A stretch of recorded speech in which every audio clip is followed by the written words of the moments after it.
entonces que la termodinámica es la rama de la física que estudia las evoluciones de los sistemas materiales en la que estos intercambian calor y trabajo con el medio. Definimos con precisión los términos utilizados, nos quedó pendiente la precisión respecto de qué quiere decir calor.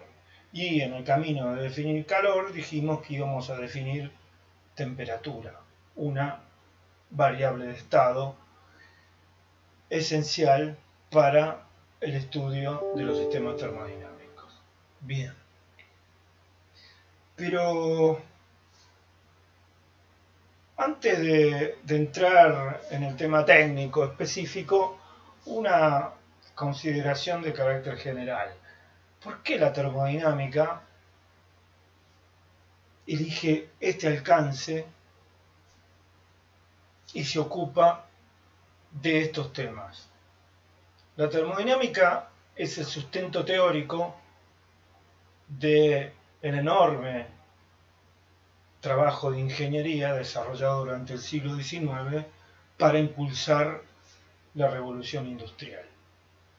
¿En qué consiste ese trabajo? En reemplazar la fuerza del hombre y de los animales por ejes que giran y son capaces de realizar un torque que mueva dispositivos mecánicos que generen el enorme cambio sustantivo en la productividad para generar bienes materiales. No menos importante que la productividad para generar los bienes materiales es la velocidad para transportarlos. Sin este otro factor, la revolución no hubiera tenido los efectos que tuvo. Los productos empezaron a producir en forma concentrada en las ciudades industriales para ser distribuidos rápidamente a distancias que antes hubieran sido inimaginables y que forzaban a que la producción estuviera distribuida. Eso le cambió la fisonomía al planeta. Bien, la termodinámica fue la disciplina científica que generó las reglas, descubrió las reglas que permitieron reducir el trabajo de prueba y error de los ingenieros e inventores. Dicho esto, volvamos a la cuestión técnica. ¿Qué es la temperatura? Bien. Como otros conceptos físicos, como la fuerza y otros, la temperatura proviene de una observación, diríamos en términos físicos, de una percepción, en términos más coloquiales, aportada por uno de nuestros sentidos, en este caso no la vista, sino el tacto. A través del tacto nosotros podemos clasificar los sistemas materiales en más fríos o más calientes, entre rangos bastante estrechos y con una precisión baja. Pero aún con estas limitaciones está claro que cuando entramos en contacto con un sistema material, inmediatamente lo percibimos o como caliente o como frío. Claro, nosotros mismos somos un sistema material que regula su estado térmico, y por lo tanto que lo sintamos frío o caliente depende de si está más frío o más caliente que nosotros mismos. Esta primera percepción nos permite ordenar los sistemas materiales de fríos a calientes. Y a esta observación se agrega otra. Si dos sistemas materiales que están en estados térmicos distintos interactúan entre sí, lo hacen de forma tal de evolucionar hacia un estado térmico que es intermedio entre el de ambos. Y si en vez de hacer interactuar dos, hacemos interactuar varios sistemas materiales en estados térmicos distintos, esa interacción los va a llevar a un estado térmico intermedio entre el más bajo o el más frío y el más caliente. Estas dos observaciones tienen un complemento. Pero para poder hablar de ese complemento, que termina de definir lo que vamos a llamar el principio cero de la termodinámica, tendríamos ya que empezar a considerar una forma de reemplazar nuestro tacto como medio para determinar el estado térmico de un sistema material. Y para eso vamos a echar mano de lo poco que hemos visto hasta ahora de termodinámica, la definición y los conceptos asociados, sistema, medio, estado, evolución, y sobre todo este que vimos en el primer bloque, la regla de Gibbs. Porque la regla de Gibbs nos dice cuántas variables de estado tenemos que observar para poder decir si un sistema está evolucionando o en estado de equilibrio. Y si vamos a reemplazar nuestro tacto para establecer el estado térmico de un sistema, tenemos que disponer de otro sistema que no sea nuestra mano, de cuya observación se desprenda si el sistema está en estado de equilibrio o está evolucionando. Veamos. Si tomamos un sistema material, un objeto, formado por una sustancia pura en una fase, tenemos, como vimos, 2 grados de libertad, de manera que tendríamos que observar 2 variables y en el momento que pudiéramos definir que ninguna de estas 2 variables está variando con el tiempo, podríamos decir que ese objeto, ese sistema material, está en estado estacionario. Bien. Y si además pudiéramos externamente imponer la constancia de una de esas 2 variables de estado externamente, quiero decir desde el medio con el que interactúa ese objeto. Si pudiéramos desde el medio imponer la constancia de una de las 2 variables de estado, solo nos quedaría observar otra. Y cuando ésta no cambiara, podríamos decir que ese objeto está en estado estacionario. Si ese objeto estuvo interactuando con otro, el estado estacionario que alcance será el mismo que aquel con el que está interactuando. Esto es el comienzo de la definición de un instrumento para observar estados térmicos y para ordenarlos. Vamos a ver. Supongamos que ahora, además de decir que el objeto es una sustancia pura y que por lo tanto en una fase tiene 2 grados de libertad, decimos que es un fluido.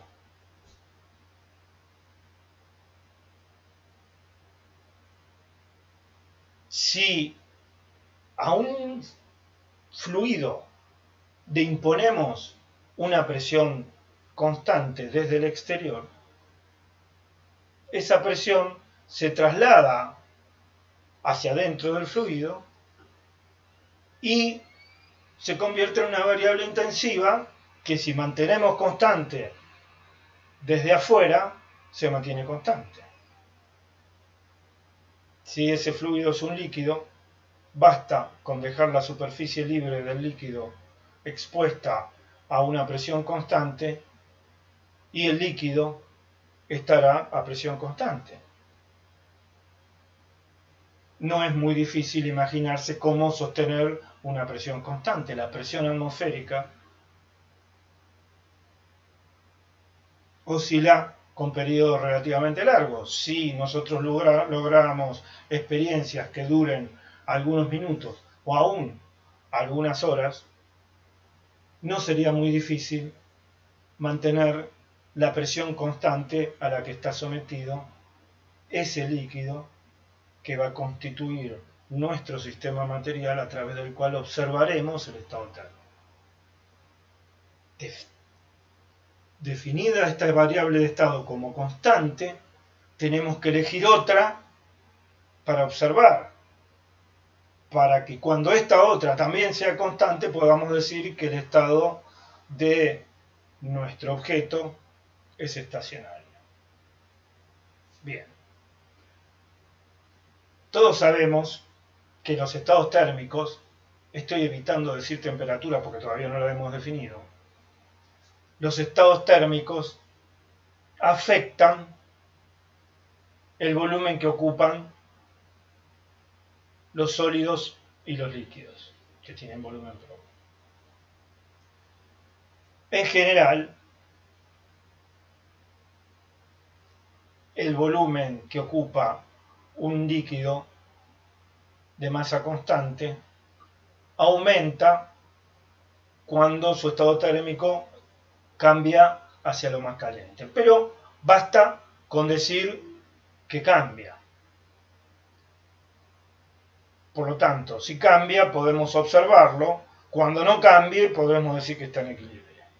Si además elegimos un líquido, que va a ser lo más fácil de elegir, que se comporte aumentando su volumen cuando el estado térmico se corra hacia lo más caliente, podremos saber que cuando tiene más volumen está más caliente que cuando tiene menos. Me podrían objetar que dije en el primer bloque que variables de estado son variables intensivas y el volumen es una variable extensiva, es decir, es una propiedad de conjunto del objeto, del sistema material que estamos analizando. Bueno, es cierto, pero si nuestro objeto tiene masa constante, un cambio de volumen específico, que es la variable intensiva, se traduce en un cambio de volumen. Y observando un cambio de volumen, estaremos observando un cambio de volumen específico. Bien. Ahora también es cierto que los cambios relativos de volumen específico producidos por cambios térmicos, por cambios de estado térmicos, son pequeños. De manera que si diseñamos un objeto con la intención de observar su volumen, o sea, su volumen específico, masa constante, tendremos que diseñarlo de manera que un pequeño cambio de volumen relativo sea fácilmente observable. ¿Cómo se logra esto? Con un recipiente tal que la superficie libre del líquido, que es nuestro sistema, quede sobre un capilar, de manera que un cambio relativo pequeño de volumen del recipiente completo, del líquido, se traduzca en un cambio significativo del nivel de la superficie libre. No estoy describiendo un diseño que no conozcan.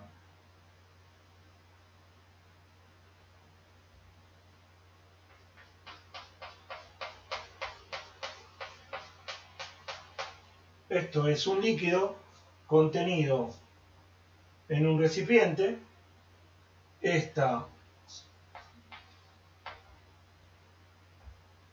Este límite del recipiente está abierto, de manera que aquí actúa la presión exterior, que asumimos constante.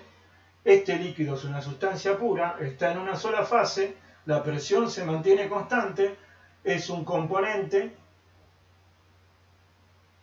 en una fase 2 grados de libertad, pero uno de esos grados de libertad lo restringimos externamente a través de la presión exterior.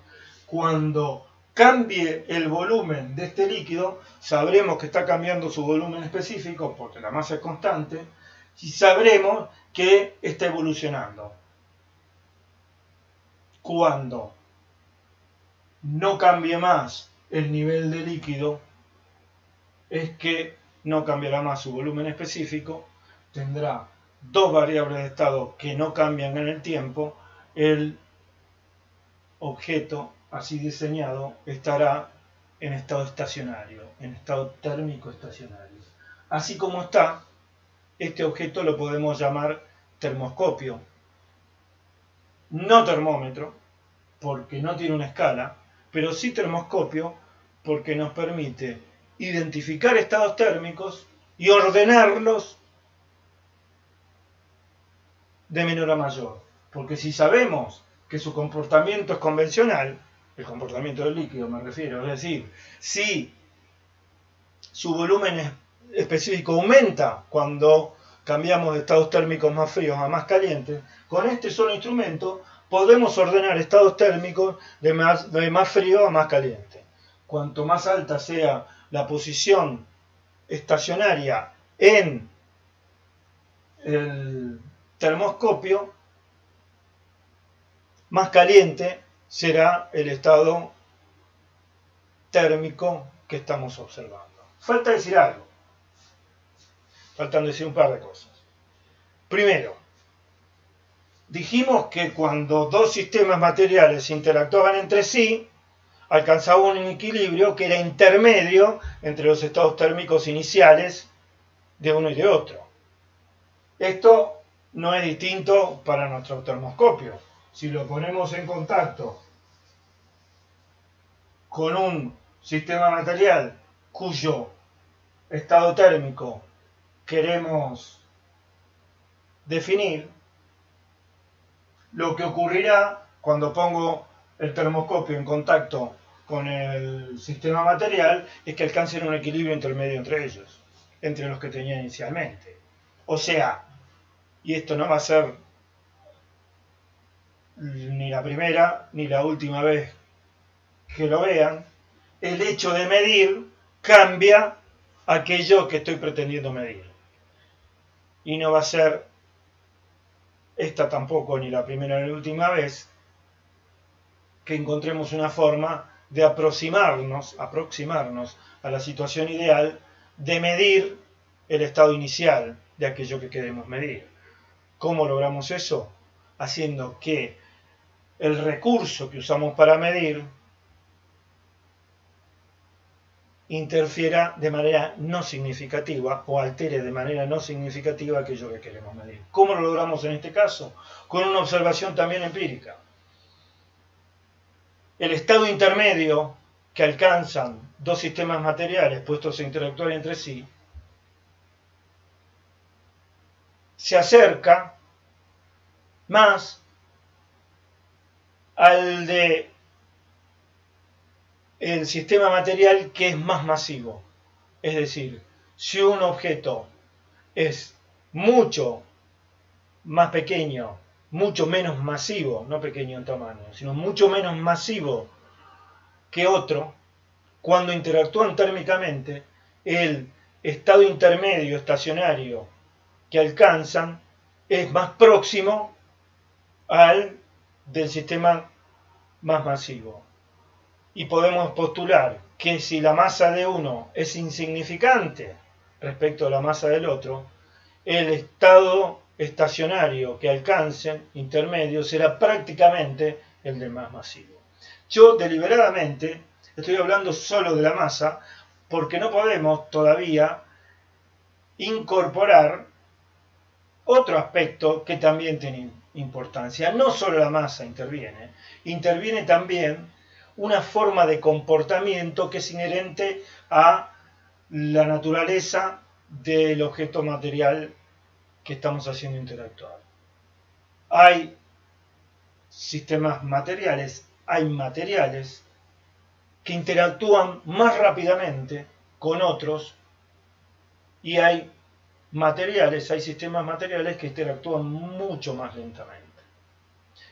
A estos sistemas materiales que tienden a interactuar lentamente, o sea, que tienden al estado intermedio, estacionario, que vamos a llamar estado de equilibrio, mucho más lentamente que otros. Estos sistemas, formados por materiales que llamamos aislantes, son importantes porque nos permiten restringir la interacción entre otros y utilizarlo como recurso para medir estados térmicos. ¿Por qué? Si yo tengo un sistema material formado por una sustancia que evoluciona lentamente cuando cambia su estado térmico, porque está en contacto con otra que está en un estado térmico inicial distinto, puedo utilizar esa sustancia para disminuir la interacción de otras. En todo este tiempo dije interacción y no contacto, porque la idea de contacto coloquial es la idea de contacto físico. El contacto térmico, la interacción térmica, no requiere ser física. Los sistemas materiales interactúan térmicamente aun cuando no estén en contacto físico, y en realidad nosotros lo sabemos eso. Porque si estamos acá, si yo estoy hablando y ustedes me están escuchando, es porque mañana a la mañana va a salir el sol. El sol no está en contacto físico con la Tierra y sin embargo es la fuente de todo lo que ocurre acá. Así que ciertamente no es necesario el contacto físico para que haya interacción térmica. Pero entonces, ¿cómo hacemos para hablar de interacción térmica de unos sistemas materiales con otros y no con todo lo demás? Bien, ahí intervienen los sistemas materiales que hemos observado que evolucionan lentamente. Podemos hacer un recipiente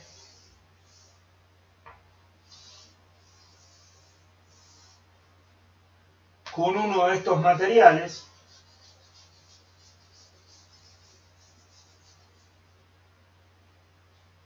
y en ese recipiente introducir otros.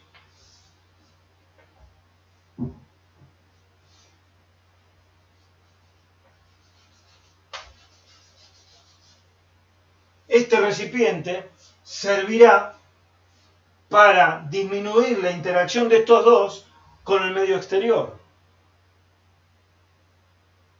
Si estos dos interactuaran mucho más rápidamente que los que les permite interactuar el recipiente hecho de un material que llamamos a partir de ahora aislante con el medio exterior, podremos con cierta precisión o con una aproximación suficiente decir que solo interactuaron estos dos entre sí. Y si en principio la relación de masas no es la que sugiere este dibujo, sino que nuestro termoscopio es mucho menos masivo que el objeto con el que lo estamos haciendo interactuar, podemos aproximar el hecho de que en realidad solo están interactuando estos dos y que el estado térmico que alcanzan es prácticamente el que tenía este objeto antes de entrar en contacto con nuestro termoscopio. Pero esta es solo una parte, porque supongamos que esto tenía cierto estado térmico, pusimos a nuestro termoscopio en contacto con este sistema material, alcanzaron un estado estacionario que consideramos de equilibrio, durante un tiempo suficientemente prolongado el nivel del líquido en nuestro termoscopio no cambia, y el estado térmico decimos con suficiente aproximación que es el estado térmico que tenía este objeto al principio. Lo marcamos.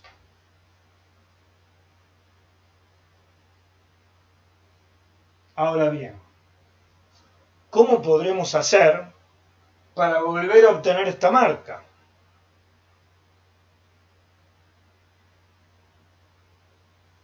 Con los recursos que hemos desarrollado hasta ahora. Bien, otra vez viene el rescate de la regla de Gibbs. Porque si una sustancia pura de un solo componente se presenta, el pizarrón coronavirus es precario, vuelvo, si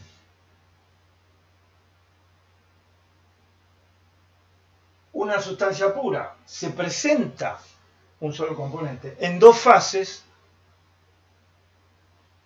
la regla de Gibbs nos dará 2 más 1 menos 2, un solo grado de libertad.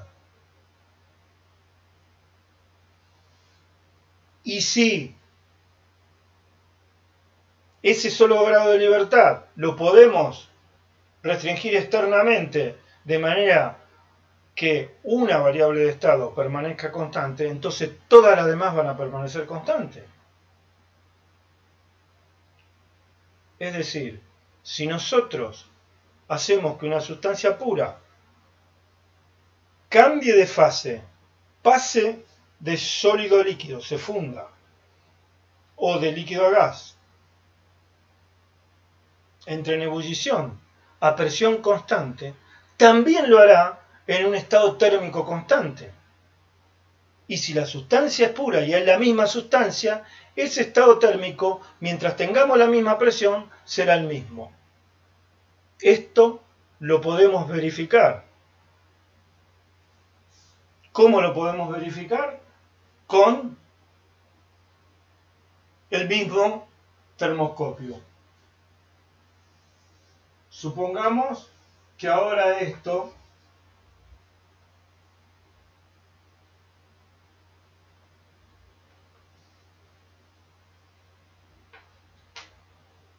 es hielo y agua líquida. Y supongamos que esto que emerge acá es el 10% del volumen total, lo cual no parece corresponderse con lo que dibujé. Si marcamos el nivel que alcanza el líquido en nuestro termoscopio y dejamos el experimento, lo volvemos a repetir con masa distinta de agua y de hielo, pero manteniendo la presión que es constante, es la presión atmosférica, es la presión del laboratorio externo. Iba a dibujar acá un lugar por donde la presión externa ingresara, pero iba a dar idea de falta de dilación. Así que lo saqué del dibujo. Pero lo importante, repetimos el experimento en otro momento y si la presión externa es la misma, vamos a obtener exactamente la misma marca para ese termoscopio. Y ahora viene una observación que es fundamental, sin cuya ocurrencia no sería posible definir la magnitud temperatura que estamos por definir.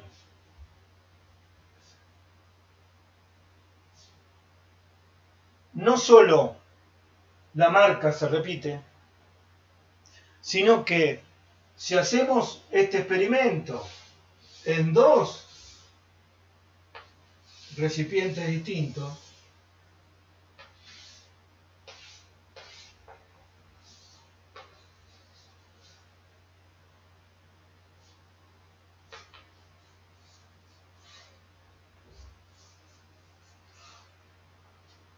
Si hacemos el experimento en dos recipientes distintos y después mezclamos los contenidos de los dos recipientes, vamos a ver que la marca no se altera. Si esto es A, esto es B y esto es C,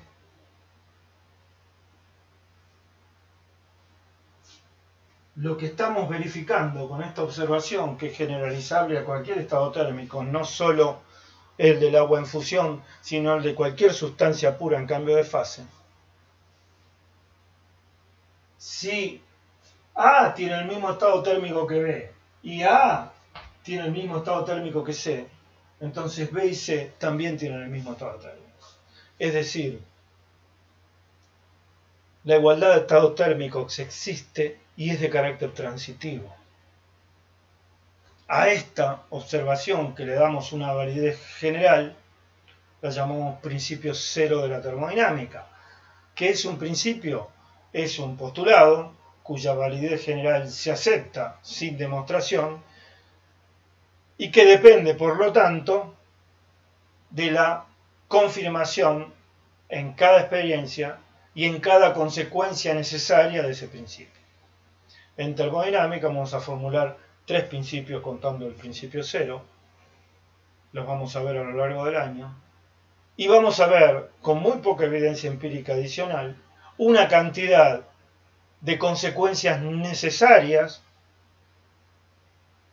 de estos 3 principios que nos llevan a comprender cómo funcionan las máquinas que le dieron sustento, que permitieron el desarrollo industrial.